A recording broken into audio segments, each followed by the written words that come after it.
सही तो बोल रही हैं आप। क्या जरूरत है बीवियों को पढ़ने लिखने की। अरे जो पीढ़ियों से चली आ रही है वही करे। अब कलम पकड़ेगी तो कर्ची छूट ही जाएगी, किसी को पता भी नहीं चलेगा।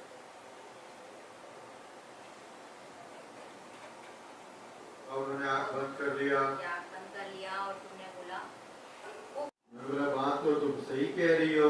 ये देखा, ये सुनकर उस वेदिका को लग रहा है कि वो मिशन में कामयाब हो रही है और बोला,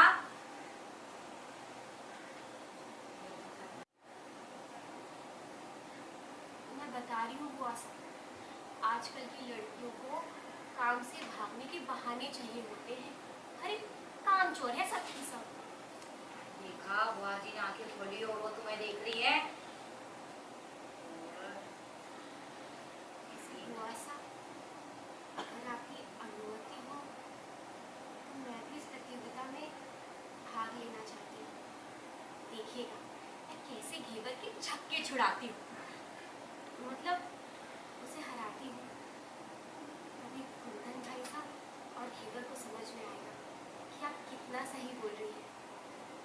देखा जो बुआ जी एक अनुभवी वो सब तुम्हें देख रही है। फिर बुआ जी ने बोला, वेदिका बिजली जलेबी की तरह बातों को ना घुमा, जो बोलना है सीधे सीधे बोल।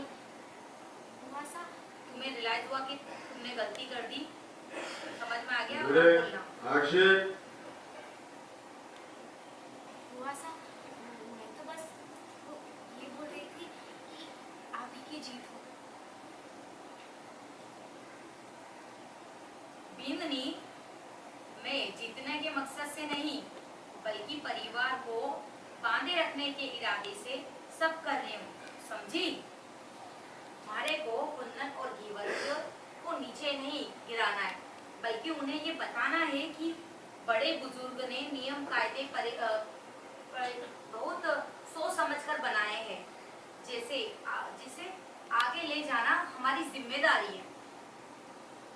मैं इस प्रतियोगिता के पक्ष में ना हूँ, पर शायद यही एक तरीका है जिसे कुंदन को ये समझना है कि उसे आईना देखने की जिद से जिंदगियां नहीं बदलती। बाकी रही प्रतियोगिता की बात, तो वो तो पूरी निष्पक्षता के साथ ही होगी। आप सही कह रही हैं। निष्पक्ष रहिए बुआ साहब, लेकिन मुझे ये नहीं होगा। जो रास्ता मुझे मेरी मंजिल मेरे गनों को छीन ले, उसको मोड़ कर अब मैं बदलूंगी, उसका मोड़ अब मैं बदलूंगी। देखती हूँ घेवर ये प्रतियोगिता